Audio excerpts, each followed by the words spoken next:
नमस्कार, स्वागत है आपका एबीपी न्यूज पर। मैं हूं आपके साथ शीरी। 3 दिनों के बाद एक बार फिर Indian national development inclusive alliance यानी कि इंडिया गठबंधन की बैठक होने वाली है। पटना और बेंगलुरु के बाद इस बार ये बैठक मुंबई में होने जा रही, यानी कि पहली बार किसी एनडीए गठबंधन के शासन वाले राज्य में इंडिया गठबंधन की बैठक होने जा रही है। उस राज्य में जहां इंडिया गठबंधन की 2 अहम पार्टियां शिवसेना और एनसीपी में बड़ी टूट हो चुकी है, लेकिन बैठक की शुरुआत से पहले ही पीएम पद की दावेदारी को लेकर अलग अलग बयान सामने आने लगे हैं। राजस्थान के मुख्यमंत्री अशोक गहलोत का कहना है कि कांग्रेस की ओर से राहुल गांधी पीएम पद के उम्मीदवार हैं। वहीं छत्तीसगढ़ के मुख्यमंत्री भूपेश बघेल ने कहा है कि एक कांग्रेसी के तौर पर मैं चाहूंगा कि राहुल गांधी हमारी तरफ से प्रधानमंत्री पद का चेहरा हों। कांग्रेस के दूसरे नेता भी राहुल के नाम को आगे बढ़ा रहे हैं। तो राहुल गांधी के नाम की चर्चा हो ही रही थी कि दावेदारी जताने के लिए जेडीयू के नेता भी इसमें कूद पड़े हैं। नीतीश सरकार में मंत्री और नीतीश के बेहद करीबी श्रवण कुमार ने कहा है कि चर्चा तो हर जगह नीतीश कुमार जी की हो रही है।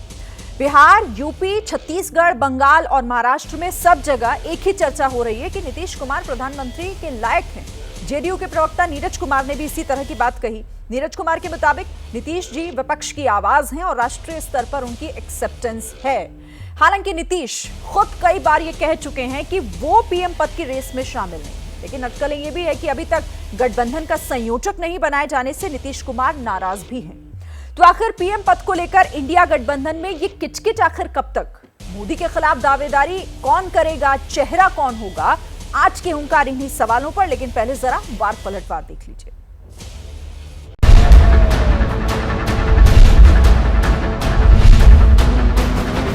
इंडिया के अंदर जितनी पॉलिटिकल पार्टीज हैं, उनके नेताओं का कंसेंसस 24 के बाद होगा और हम उम्मीद कर सकते हैं कि तमाम राजनीतिक दल, चूंकि कांग्रेस पार्टी सबसे बड़ी पार्टी होगी, इसलिए राहुल गांधी प्रधानमंत्री पद के लिए चुनेंगे। चर्चा तो हर जगह नीतीश कुमार जी की हो रही है, चाहे बिहार हो, चाहे उत्तर प्रदेश हो, चाहे छत्तीसगढ़ हो, चाहे बंगाल हो, चाहे महाराष्ट्र हो, चाहे राजस्थान हो। नीतीश कुमार जी विपक्ष की आवाज हैं और नीतीश कुमार जी ने जब गोलबंदी शुरू किया तो उसका असर यह हुआ, कर्नाटका में देखिए भारतीय जनता पार्टी हार गई। बिहार के मुख्यमंत्री जरूर हैं, लेकिन राष्ट्रीय फलक पर नीतीश कुमार जी की स्वीकार्यता है। अरे हमको कुछ नहीं चाहिए व्यक्तिगत, हम तो चाहते हैं सबको एकजुट करना है। सबको कोई मतलब है जी, उस पर कोई ध्यान देने की जरूरत नहीं है। इसलिए हम पर बोलता होगा, हम तो ध्यान भी नहीं देते। हर पार्टी का व्यक्ति, लीडर या कार्यकर्ता अपने नेता को आगे बढ़ना देखना चाहता है, तो उसमें कोई विवाद या कोई इसमें शक की बात नहीं होनी चाहिए, इसमें कोई सवाल भी नहीं उठना चाहिए। समाजवादी पार्टी की तरफ से श्री अखिलेश यादव जी हैं, नीतीश कुमार जी हैं, ममता जी हैं और दूसरे दलों के लोग हैं। तो हमारे यहाँ तो कई चेहरे हैं ना, यही लोकतंत्र होता है। भारतीय जनता पार्टी में एक चेहरे के अलावा दूसरा चेहरा नहीं है। प्रधानमंत्री तो बनने से वो रहे, मुख्यमंत्री का पद भी उनके पास अब नहीं रह पाएगा। मध्य प्रदेश में, छत्तीसगढ़ में और हरियाणा में और फिर राजस्थान में भी आम आदमी पार्टी बहुत समय से चुनाव की तैयारी कर रही है और अच्छे से लड़ेंगे, पूरी ताकत से लड़ेंगे। सारी सीटों पर विधानसभा चुनाव लड़ते जाएंगे।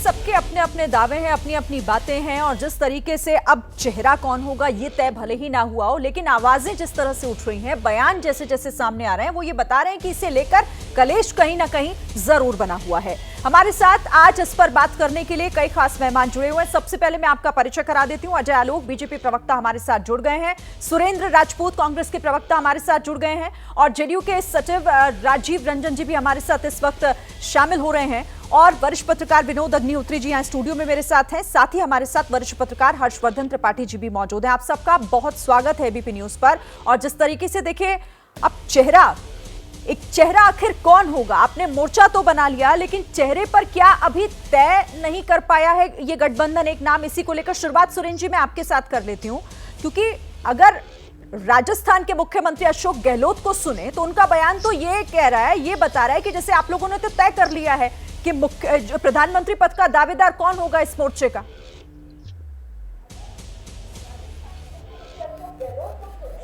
एक बड़ा गाना था, आपको याद होगा कि चेहरा क्या देखते हो दिल में उतर कर देखो ना। आप लोग चेहरे पे जितना झगड़ा करा लीजिए, पानी में लाठी कितनी मान लीजिए, पानी में लाठी से पानी अलग नहीं होगा। हम लोगों का इंडिया गठबंधन बिल्कुल पानी की तरीके से एक है और हम बहुत स्पष्ट रूप से एक मत पे हैं कि मोदी वर्सेस मुद्दे चुनाव है। जब चेहरे की बात आएगी, संसदीय लोकतंत्र है, हमारे सांसद चुनेंगे, जो प्रधानमंत्री पद को सुशोभित करेगा जो व्यक्ति, वो सांसद चुन लेंगे। हर पार्टी में प्रधानमंत्री पद के सुयोग्य उम्मीदवार हैं।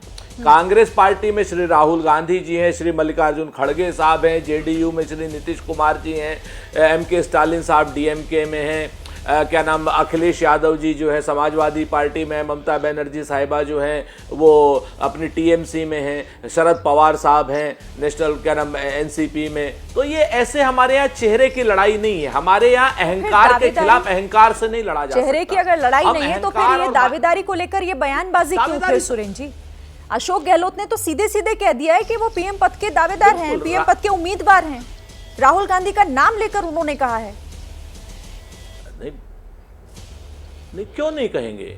मेरे लिए, मैं कांग्रेस पार्टी का एक कार्यकर्ता हूं, तो मेरे लिए श्री राहुल गांधी जी से मल्लिकार्जुन खड़गे साहब दो उम्मीदवार हैं। जो जनता दल यूनाइटेड का कार्यकर्ता है उसके लिए श्री नीतीश कुमार जी हैं। आपको दिक्कत क्या है इसमें? यही तो मैं आपसे पूछना चाह रहा हूं।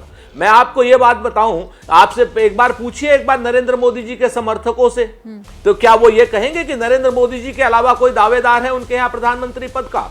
वो मना कर देंगे, क्योंकि उनके पास हिम्मत नहीं है। हमारे पास हिम्मत है, हम लोकतंत्र को मानते हैं, संविधान को मानते हैं और संसदीय लोकतंत्र को मानते हैं। वो लोग यही तो करना चाह रहे हैं। उसको उन मीडिया के साथी और भारतीय जनता पार्टी, उनके ट्रैप में इंडिया का गठबंधन नहीं फंसने वाला। जनता के मुद्दों पर हम लड़ाई, आइए बात करिए ना। इंडिया के गठबंधन को कोई फंसाने की बात यहाँ हो भी नहीं रही है, लेकिन चेहरे की बात इसीलिए आ जाती है ना यहाँ पर सुरेंद्र जी, क्योंकि आप ही लोगों की तरफ से वो बयानबाजी होती है। मैं अब राजीव जी के पास आती हूँ। राजीव रंजन जी, देखिए यहाँ तो कह रहे हैं कि हम कांग्रेस के हैं तो हम तो नाम लेंगे। आपकी पार्टी से भी उठ कर नाम आते हैं, भले नीतीश कहते हो कि मेरी कोई व्यक्तिगत इच्छा नहीं है, लेकिन वो रोकते भी तो नहीं है फिर इस तरह की बयानबाजी को। चाहे श्रवण कुमार हो या फिर आप ही के पार्टी के नीरज कुमार हो, वो लगातार इस तरह की बातें कर रहे हैं, जो बता रहा है कि भाई देखिए पीएम पद के उम्मीदवार पर यहां नीतीश का चेहरा एक मजबूती के साथ रखा जा रहा है सामने। देखिए शिरीन जी, ये तो सच है कि नीतीश कुमार जी देश में जो आज नेतृत्व है विभिन्न राजनीतिक दलों का, उनकी पहचान एक सुलझे हुए राजनेता के तौर पर और एक राष्ट्रव्यापी स्वीकार्यता है, मुद्दों की समझ है, राष्ट्रीय अंतर्राष्ट्रीय मसलों पर उनकी दो टूक राय हर वक्त देश के सामने आती है। लेकिन कांग्रेस के प्रवक्ता ने जो भी कहा, मैं सहमत हूं कि हर दल के कार्यकर्ता के लिए उसका नेता उसका आदर्श होता है, और आज अगर अलग अलग दलों से अपने अपने नेता के संबंध में कोई बात आती है तो इसको उसी परिप्रेक्ष्य में देखा जाना चाहिए। जहां तक अंततः क्या होगा, तो इस पर बहुत पहले पटना की बैठक के तुरंत बाद ये बातें स्पष्ट हो गई हैं कि पूरे उस समय इंडिया का नामकरण नहीं हुआ था। जो इन दलों का सामूहिक नेतृत्व है, वो कई ऐसे जब सवाल आएंगे तो उस पर वो सामूहिक तौर पर वो सोचेंगे कि आगे क्या करना है। और बेंगलुरु तक ये चीजें बिल्कुल साफ हो गई कि आगे का रास्ता क्या है। हमारा ये मानना है कि जब देश में सभी चुनाव नतीजों के बाद जो निर्वाचित सांसद हैं वो तय करेंगे कि आगे उनकी अगुवाई कौन करेगा। देश के प्रधानमंत्री आएगी ना, जो आपकी पार्टी के होंगे वो नीतीश कुमार का नाम लेंगे, जो कांग्रेस के होंगे वो राहुल गांधी का नाम लेंगे, जो दूसरे होंगे वो दूसरे का नाम लेंगे, तो बात वहीं आकर अटक जाएगी ना फिर। सुरेंद्र जी, आप पूरी बातचीत जो है उसमें केवल उन्हीं शब्दों का इस्तेमाल नहीं करें नेताओं का जो एक संदर्भ में कहे गए। सवाल अक्सर ये होते हैं कि आपकी राय क्या हो, तो निसंदेह हमारी राय, लेकिन वहां निर्वाचित सांसद जो भी आए उन्हें तय करना है। और इसमें तो बिल्कुल साफ है कि जो सामूहिक नेतृत्व होगा इन दलों का वो मिलकर के विचार करेगा। और अभी तो ये प्रश्न ही प्रासंगिक नहीं है। पहली बात तो यह है कि गठबंधन का पहले से कोई पूर्व घोषित नेतृत्व तय नहीं होगा, ये पहले तय हो चुका है। जब वो ऐसी स्थिति होगी तो जब सारे चुने हुए नेता एक जगह होंगे वो तय करेंगे। ठीक है, अजय आलोक जी के पास आती हूँ। अजय आलोक जी, मतलब विपक्ष के नेता ये कह रहे हैं कि आप लोग, हमारे यहाँ तो ये आजादी है, हमारे यहाँ हमारी पार्टी का, हमारे गठबंधन का ये लोकतंत्र है कि हम अपने अपने उम्मीदवारों को, उन चेहरों को आगे रख सकते हैं, चाहे वो एक ना हो कहीं हो। आपके यहाँ तो वो भी नहीं, क्योंकि आपके यहाँ किसी और चेहरे के बारे में सोचा भी नहीं जा सकता। ये सीधा अभी सुरेंद्र राजपूत ने कहा। नहीं, सही बात बोला सुरेंद्र जी ने। एक साथ इतने रोड़े पत्थर कंकड़ एक जगह इकट्ठा होंगे तो सबको अलग अलग नाम तो देना ही पड़ेगा ना। लेकिन सामने जब चट्टान हो तो चट्टान एक ही होता है, पहाड़ और पर्वत जैसा तो वो एक ही होता है। रोड़े पत्थर कंकड़ अलग अलग होते हैं, नाम देते रहिए, उससे मुझे कोई दिक्कत नहीं है। देखिए, ये परेशानी इनकी है। राजीव जी ने कहा अभी कि नीतीश जी को व्यापक सोच है, अंतर्राष्ट्रीय राष्ट्रीय मुद्दों पे उनकी अपनी सोच है। अभी तो चंद्रयान का सुना हमने, कितनी सोच है। चंद्रयान के बारे में ही पता नहीं था, जब पत्रकारों ने पूछा तो इधर उधर देखने लगे। और इनके चंद्रयान पे और भी हैं राष्ट्रीय नेता, उनकी सोच तो टीवी पे पूरे देश ने सुना ही होगा। कोई राकेश रोशन बता रहा है, कोई चंद्रयान के यात्री को प्रणाम कर रहा है। तो हमें कोई फर्क नहीं पड़ता इनके गठबंधन से। वैसे भी गठबंधन अच्छा, एक चीज में समझौता है इनमें, वो तय है कि मंडे को नीतीश कुमार हो सकता है प्रधानमंत्री बने, ट्यूसडे को हो सकता है स्टालिन बन जाए, वेडनेसडे को हो सकता है अखिलेश बन जाए, वेडनेसडे को स्टालिन बन जाए, थर्सडे को राहुल गांधी बने, क्योंकि राहुल गांधी को वीकेंड भी चाहिए, सैटरडे संडे ऑफ चाहिए। लगातार 5-6 दिन तो काम नहीं कर सकते ना। तो इसी तरह का एक खिचड़ी लेके जनता के पास जाइए, कोई दिक्कत नहीं है, और बताइए। सच्चाई तो ये है कि अपने वजूद को, अपने अस्तित्व को बचाने के लिए इकट्ठा हो रहे हैं, जिसके बचने की उम्मीद बहुत कम है। जो बात तो ये पॉसिबल नहीं है, उस बात का जिक्र आप कर रहे हैं, हमेशा और इस पर मुझे लगता है जवाब देना चाह रहे हैं। फिर मैं बाकी मेहमानों के पास जाऊंगा, एक जल्दी से एक रिएक्शन इस पर। सुरेंद्र जी, आपका। मैं अजय भाई से बड़ी तरीके से सहमत हूं कि भाई हम लोग रोड़े हैं, कंकड़ हैं, पत्थर हैं, नल हैं, नील हैं, कोल हैं, भील हैं, हम सब लोग सांप हैं, नेवले हैं, छुछंदर हैं, आप कुछ भी कहते रहिए। आप लोग असल बात मूल रूप से भारत की जनता को गाली दे रहे हैं। और आदमी जो है अजय भाई, सुनिए, अभी कंकड़ पत्थर आप कह रहे थे ना, तो आप एक बात जान लीजिए कि आदमी पहाड़ की चोटी पर बैठ जाता है, सुई की नोक पे नहीं बैठ पाता। आपके नरेंद्र मोदी जी ने कहा ही था कि ये गठबंधन सुई की नोक जैसा है। हम तो कहते हैं बिल्कुल, ये धरती माँ भी जो है ना, गाय के सींग पे टिकी हुई, ऐसा हमारे धर्मशास्त्र कहते हैं। तो हमारा गठबंधन सुई की नोक पे टिका है, बिल्कुल अच्छी बात है। हम नरेंद्र मोदी जी के सर पे यानी पहाड़ पर बैठ सकते हैं, लेकिन आप सुई पर नहीं बैठ सकते। इस चीज के लिए परेशान मत होइए, महंगाई पर जवाब दीजिए। राहुल गांधी जी सैटरडे संडे को क्या करेंगे ये आपका विषय नहीं है। आप सैटरडे संडे को क्या करते हैं, या मोदी जी सैटरडे संडे में साउथ चाइना में जो है जो चंद्रयान उतार रहे हैं साउथ ऑफ मून की जगह पर, उस पर ध्यान दीजिए। आज की डेट में नरेंद्र मोदी जी अंतर्राष्ट्रीय स्तर पर किस तरीके से भद पिटवा रहे हैं भारत की, उस पर ध्यान दीजिए जरा सा, कि वहां जी जिनपिंग पूरे डबल सोफे पे बैठे हैं, मोदी जी खड़े हैं बेचारे, और उसके बाद जो है एक कुर्सी के लिए वो 18-18 सेकंड खड़े रह रहे हैं। कहां ले जा रहे हैं ध्यान दीजिए। हम आप ही लोगों के गठबंधन पर जो आज बात कर रहे हैं, उसी चर्चा को मैं आगे बढ़ा लेती हूँ।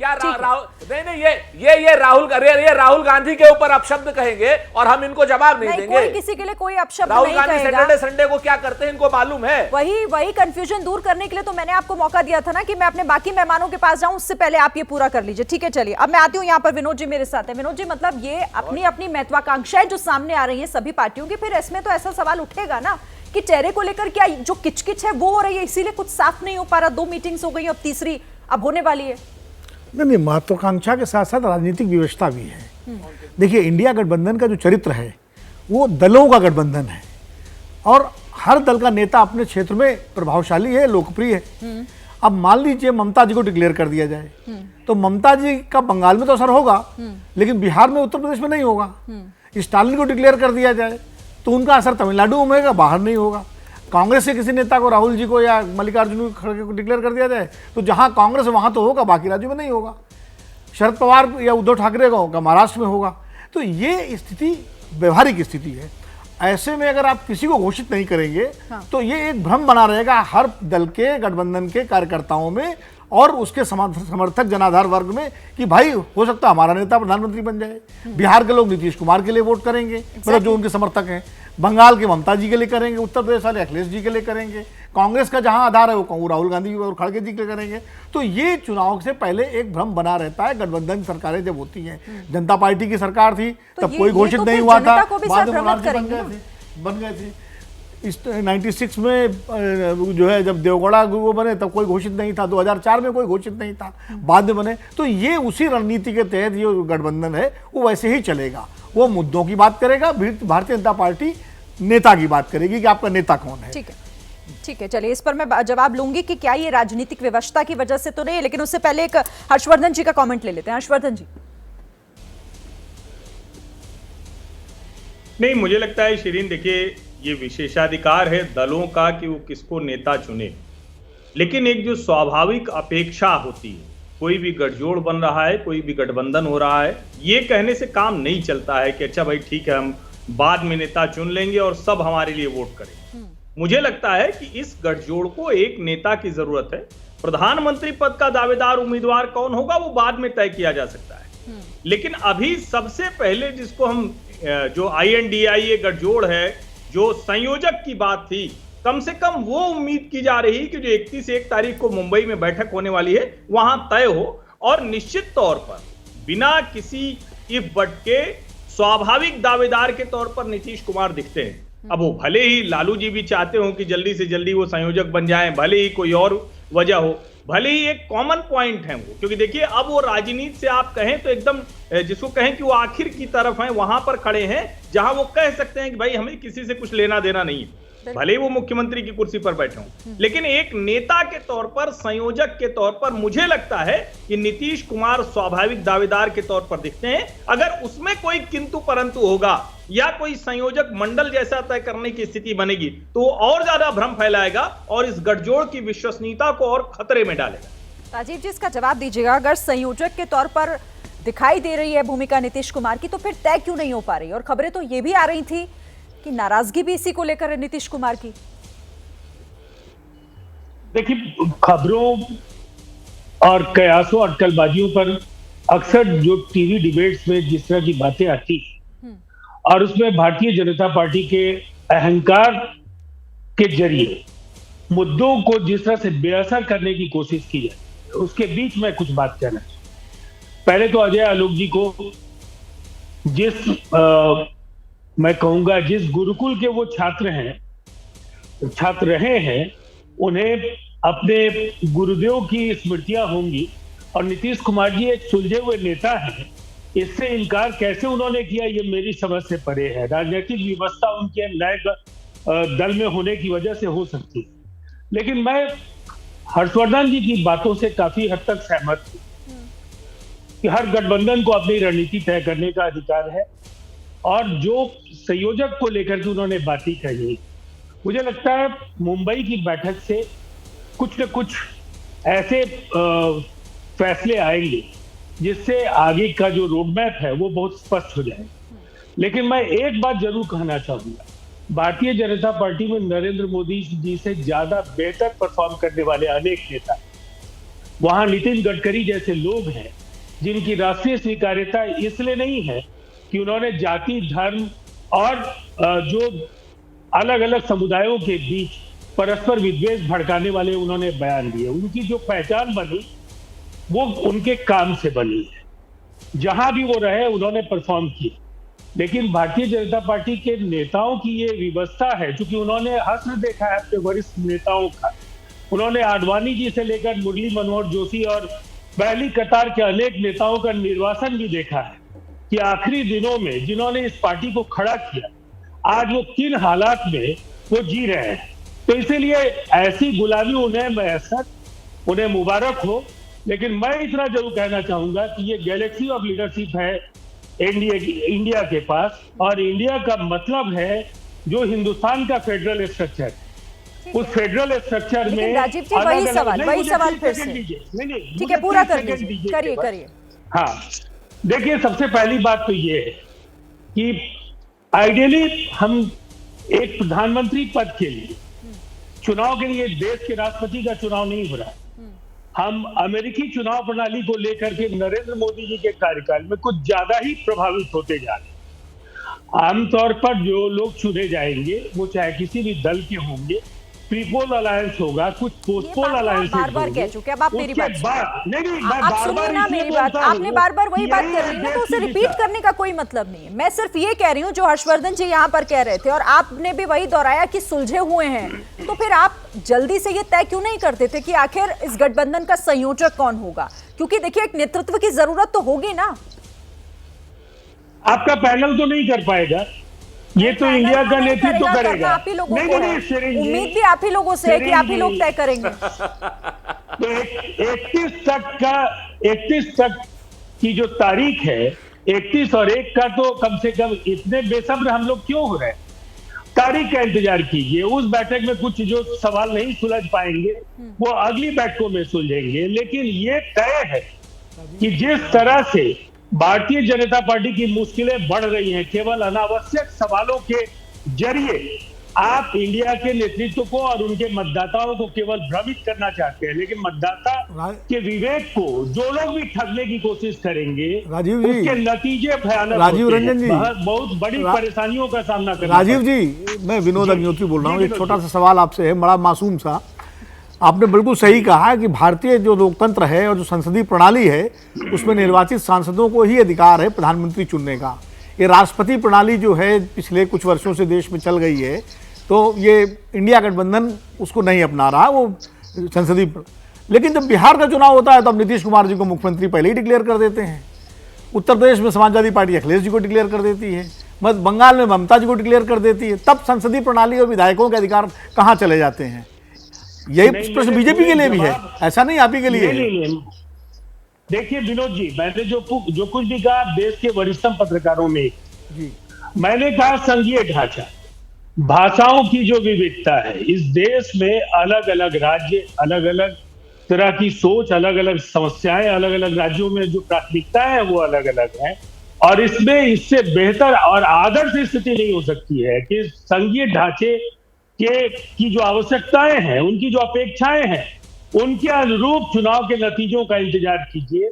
जो निर्वाचित सांसद हैं वो 140 करोड़ लोगों की भावनाओं का प्रतिनिधित्व करेंगे और वही तय करें कि देश का प्रधानमंत्री कौन हो, तो इससे बेहतर और आदर्श स्थिति कुछ भी नहीं हो सकती। यही प्रश्न मैं अजय आलोक जी से भी करूंगा कि आप राजस्थान में घोषित नहीं कर रहे हैं चेहरा, और देश में चेहरा आपके पास है, कई राज्यों में चेहरा घोषित करते हैं, कहीं नहीं करते हैं, तो ये जो दोहरे मानदंड है राजनीतिक दलों के भारतीय लोकतंत्र में, चाहे पक्ष हो या विपक्ष, इस पर एक स्पष्टता होनी चाहिए। बिल्कुल विनोद जी, आपने ठीक कहा, बिल्कुल स्पष्टता होनी चाहिए। किसी भी राष्ट्र के परिप्रेक्ष्य में अगर कोई दल है तो उस दल का एक नेता होना चाहिए जिसकी क्लैरिटी रहे, जिसका विजन चले। उस क्लैरिटी में हमारे पास नरेंद्र मोदी जी हैं। अगर आप प्रदेशों में आएंगे तो प्रदेशों में किसी प्रदेश में हम चेहरा घोषित नहीं करते हैं, किसी में घोषित करते हैं तो वो हमारी रणनीति के तहत होता है। लेकिन ये जो घमंडिया की हम बात कर रहे हैं, इसमें कोई नेतृत्व नहीं है, इसमें सारे के सारे नेतृत्व अपने आप में हर व्यक्ति में मौजूद हैं। तो एक नेतृत्व नहीं होना ये बहुत बड़ा प्रश्न लगाता है। और मैंने जो बोला राजीव जी, मेरे नीतीश जी के सूझबूझ और बाकी चीज़ पे सवाल नहीं उठाए थे। मैंने बस 2 दिन पहले का हालिया एग्जाम्पल दिया था जब चंद्रयान के बारे में वो भूल गए थे। और वो क्यों भूले थे आप भी मुझसे बेहतर जानते हैं, आज की तारीख में पूरा बिहार जानता है। उनकी मानसिक अवस्था ठीक नहीं है, वो याददाश्त कमजोर हो गई है, भूलने लगे चीजों को, उम्र का प्रभाव पड़ रहा है, तो उसमें क्या बड़ी बात है? हर व्यक्ति के साथ होता है, इसलिए इसको व्यक्तिगत ये डिबेट का इशू नहीं है, ये डिबेट का इशू नहीं है। दूसरे फ्रेम में कुछ और दिखता है। एक मिनट अजय आलोक जी, फिर तो ये सवाल आपसे भी होगा ना, और दूसरे फ्रेम में कुछ और दिखता है। ठीक है राजीव, इस तरह की महारत आप लोगों को हासिल है। राजभर का बयान दोहरा दीजिए, मुझे बोलने तो दीजिए भाई, राजभर बेचैनी क्या हो गई, दोहरा दीजिए जरा। अरे मुझे बोलने तो दीजिए, मुझे बोलने दीजिए। मैं यही कह रहा हूं कि हमारे नेतृत्व में स्पष्टता है, घमंडिया में इतने नेतृत्व हैं कि उनमें आपस में स्पष्टता नहीं है। नहीं, फिर तो जैसा आपने कहा अजय आलोक जी कि हमारी राज्य में वो रणनीति है, तो फिर तो वो भी तो यही बात कहेंगे ना कि जिस तरीके से राज्यों में आपने ये रणनीति अपनाई है, हमने भी यही रणनीति अपनाई है कि हम कोई चेहरा आगे नहीं रखेंगे, पहले एक बार इलेक्शन होने दीजिए, जीत होने दीजिए, उसके बाद सामने चेहरा रखा जाएगा।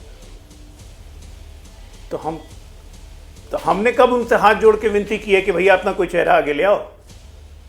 क्या किसी भारतीय जनता पार्टी के किसी नेता ने कहा कि आप हाथ जोड़ के इनसे कि अपना कोई नेता आगे ले आओ? तरफ से जाता अरे लालू जी का स्टेटमेंट है 4 दिन पहले, बिना दूल्हे का बारात, एक मिनट, बिना दूल्हे का बारात हमेशा कहा क्यों जाता है? फिर इसकी वजह क्या है? फिर बिना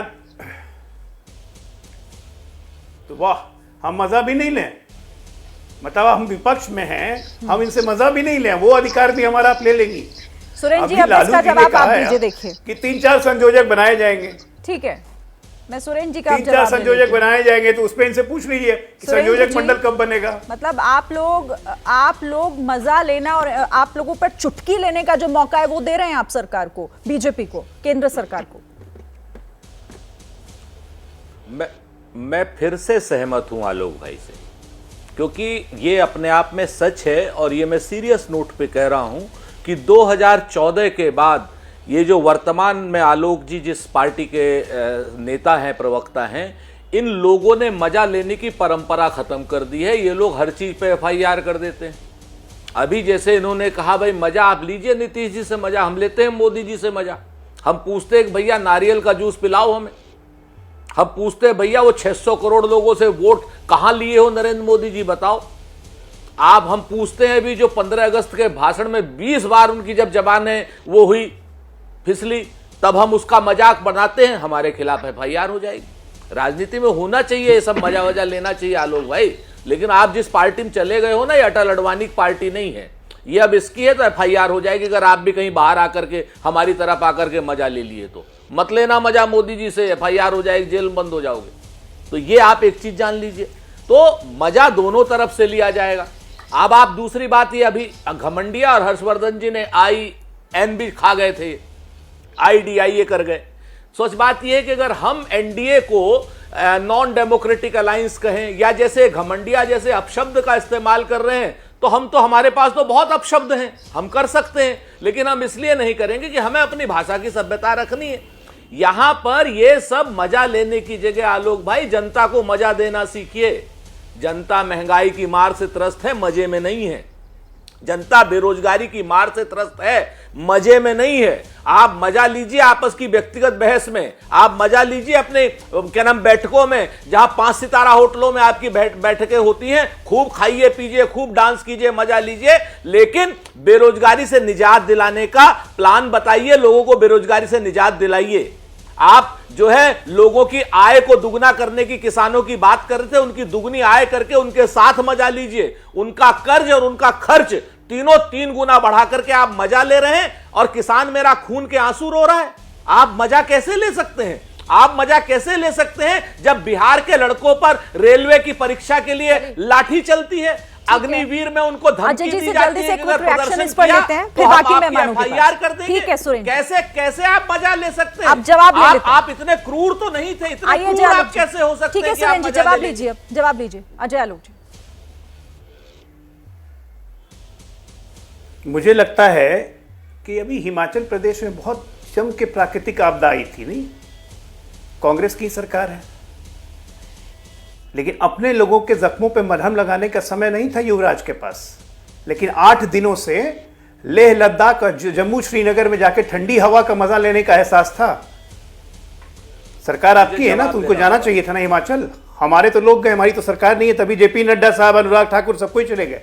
मुख्यमंत्री को भरोसा दिया कि हर संभव मदद देंगे, और राहुल गांधी जाके लद्दाख से अनाउंसमेंट कर रहे हैं ब्रिक्स सम्मेलन के बाद कि चीन हमारे यहां घुस आया है। यह है आपका मजा लेने का तरीका। देश विरोध तक जा सकते हैं आप मजा लेने के लिए। चीन सद्भावना का देश है, चीन फ्यूचर एस्पिरेशन सुपर पावर है। ये किससे मजा ले रहे थे आप? हिंदुस्तान से मजा ले रहे थे या चीन से मजा ले रहे थे? झूठ बोलते हैं जबकि चीन हमारे अंदर घुस गया है, तो वो किससे मजा लेते हैं आप? भारतीय सेना से मजा लेते हैं या हिंदुस्तान से मजा लेते हैं? तो मजा लेने का अपना तरीका पहले देखिए सुरेंद्र जी, हमें तो बाद में बोलिएगा। घमंडिया तो हम इसीलिए बोल रहे हैं कि आप लोग टीवी पे बैठे हुए हैं, लेकिन एक दूसरे को इंपॉर्टेंस देने के तवज्जो में नहीं है। आप कहते हैं कि चुनाव का रिजल्ट आ जाएगा तब तय करेंगे, दूसरी तरफ जा रही है। तो मुझे लगता है कि हम बात आज इसी पर करते हैं, क्योंकि बात आज जिस मुद्दे को लेकर हो रही है उस पर बात करना ही बेहतर है। ठीक है शिरीन, 5 सेकंड के लिए जवाब देने दीजिए। ठीक है, जल्दी से सुरेंद्र जी, अपना 10 सेकंड में प्लीज अपना जवाब पूरा कीजिएगा, जल्दी।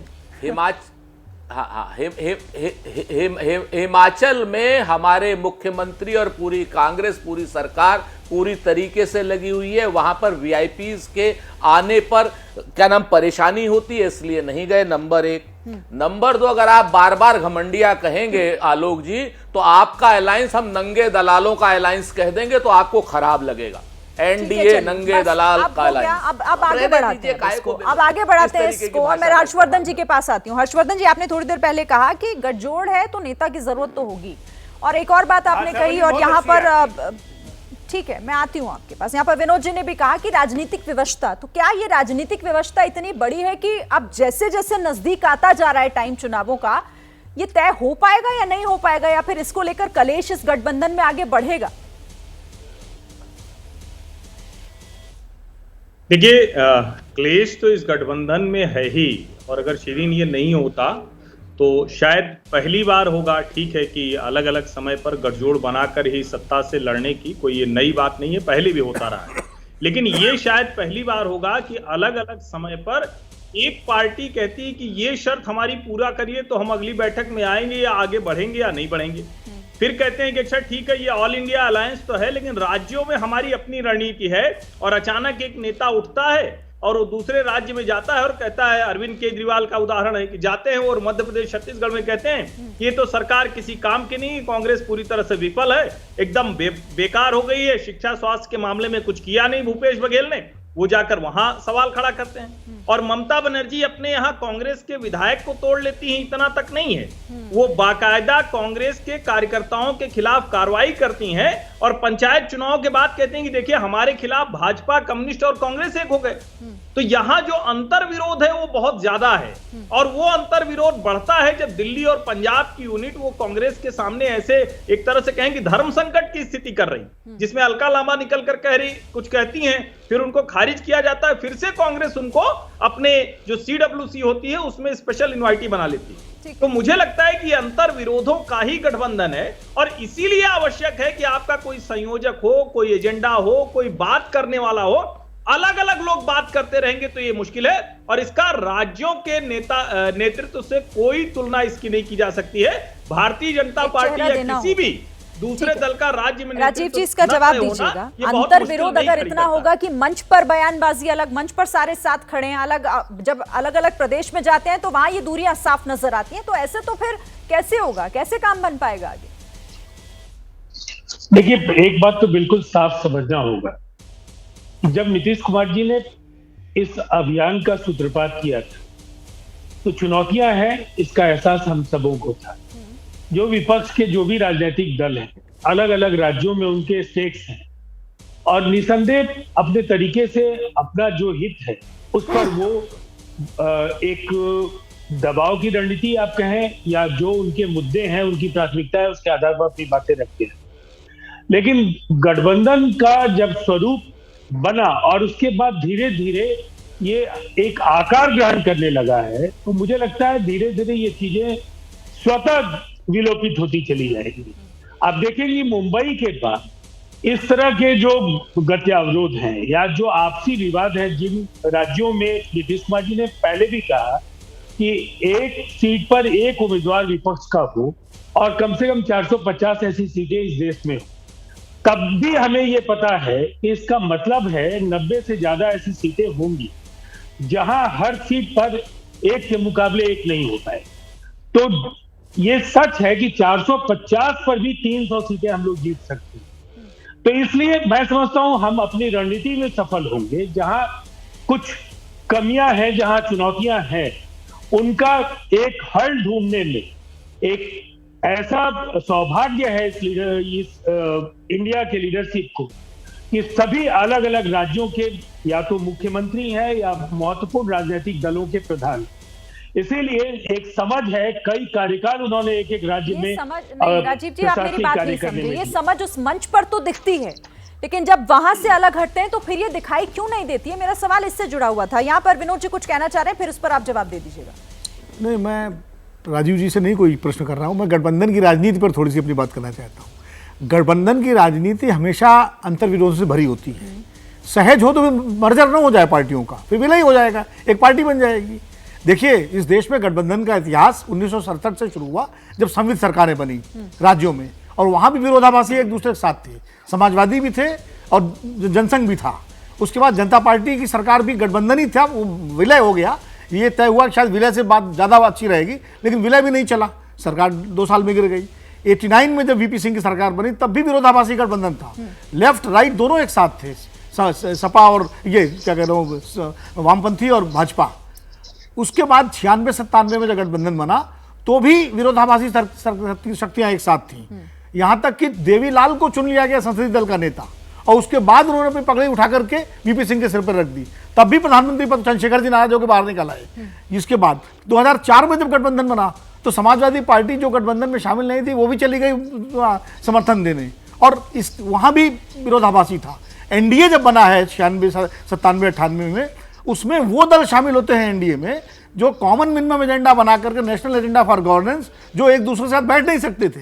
आप देखिए जॉर्ज फर्नांडीज का वो भाषण सुनिए, जो उन्होंने वीपी सिंह की सरकार गिरने पर बीजेपी को लेकर दिया था। वही जॉर्ज फर्नांडीज एनडीए के कन्वीनर बनते हैं। और फिर वहां शरद यादव और रामविलास पासवान, जिन्होंने एक वोट से अटल जी की सरकार गिराई थी, वो तुरंत 99 के चुनाव में एनडीए में शामिल होते हैं और पूरा विरोधाभासी नेता रहते हैं। तो उसके बाद, मैं 1 मिनट 30 सेकंड में खत्म कर रहा हूं। उसके बाद एनडीए का एक प्रयोग था जो सफल हुआ, 6 साल चला। फिर यूपीए का प्रयोग हुआ, वो भी 10 साल चला। तो गठबंधन की राजनीति भी देश में आगे बढ़ रही है और अलग अलग तरह के प्रयोग हो रहे हैं, कभी सफल होती है, कभी असफल होती है। तो किसी गठबंधन को एकदम से विफल डिक्लेयर कर देना, अभी तो शुरुआत हुई है, हमें इंतजार करना पड़ेगा। हो सकता है ये नया प्रयोग हो, कितना चलेगा कितना नहीं चलेगा भविष्य बताएगा। प्रयोग है, और इस प्रयोग का नतीजा क्या होगा, ये तो देखिए तभी तय होगा जब नतीजे सामने होंगे। अजय जी कुछ कहना चाह रहे हैं? चालोक जी।